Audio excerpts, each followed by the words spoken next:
niyo po kung ano naghihintay sa atin sa Libgod. Sususugan pa natin bakit talagang puputok ang bawat isa sa atin.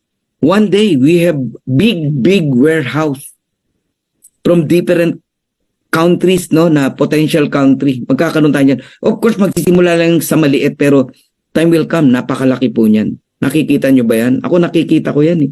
Nagsimula din naman ang mga yan, maliliit lang eh.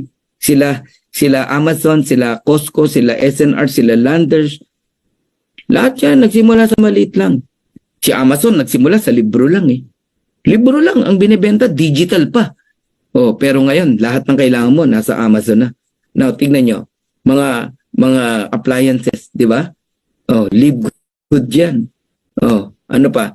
Mga, ano pa yan? Appliances din yan eh. Mga solar panel, live good din yan. Household products. Lahat ng tahanan may household eh. Live good din. Sipin mo. Oh, magkakaroon tayo ng mga hotel savings card. Ito na yung sinasabi ko sa inyo, malapit na yan.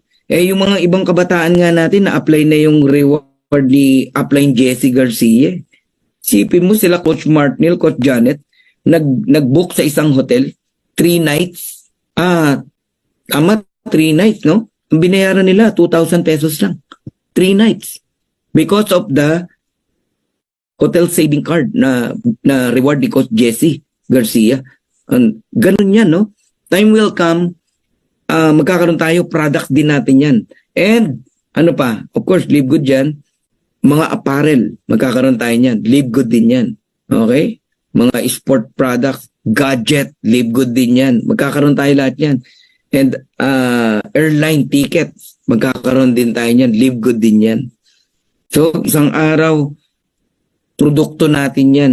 Ang ginawa ni Ben, bumili ng maraming airlines ticket. Siyempre, si airline, bibigay niya ng mababang presyo kay Ben. Bakit? Aba, hindi pa naman gagamitin. Binayaran ka na ng cash. Pera na yun. Ba't di ka papayag? Ang hotel, ganun din. Bibili ng maraming slot sa hotel. Bibili ni Ben yan. Okay? Discount card yan. Ang gagawin naman ng affiliate member, bibili natin yan. Kasi products yan na anytime pwede mong gamitin. Hotel, airline, nakakabaliw po talaga. Kaya puputok talaga ang Live Good eh. Okay? Yan ang future ng Live Good. Maniwala po kayo. Now, ngayong nakita nyo na